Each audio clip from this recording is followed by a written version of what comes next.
Did you know that if you add 200 grams of mozzarella cheese to 1 liter of milk, you can create something amazing? Here in my blender, I'll start by adding 1 liter of milk at room temperature. I'll also add 200 grams of cornstarch. Now I'll blend everything very well. Alright everyone, I've blended the milk with the cornstarch very well. Now I'll pour it all into my pan. Let me know in the comments which city you're watching from so I can send you a big shout out in the next video.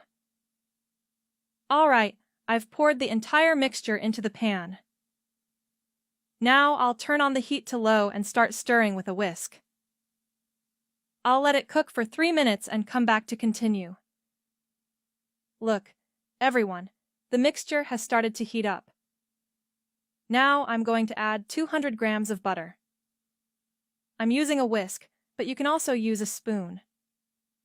I'll give it a stir and add 1 teaspoon of salt. Now I'll stir until the butter melts completely, and I'll be right back. Look, everyone, the butter has melted completely. I'm stirring continuously to prevent the cornstarch from sticking to the bottom of the pan. Now I'm going to add 200 grams of mozzarella cheese. I'm using sliced mozzarella, but you can use shredded cheese if you prefer. I'll add all the cheese, which will give the recipe an amazing flavor. Make sure to share this recipe with your family and friends so they can try it too. Now I'll mix everything very well until the cheese melts completely and blends into the recipe. Look, everyone, the mixture is starting to thicken.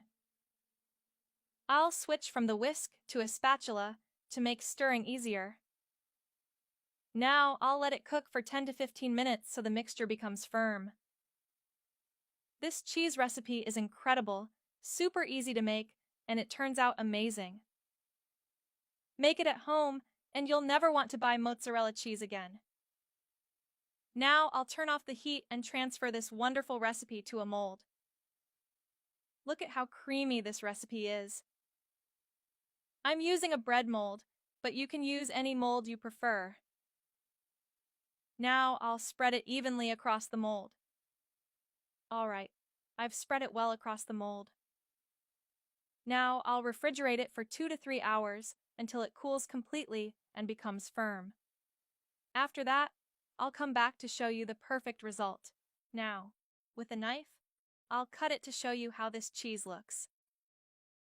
Let me know in the comments how much you like this recipe on a scale of 0 to 10. This recipe is really good. Make it at home, and you won't regret preparing this cheese. Enjoy!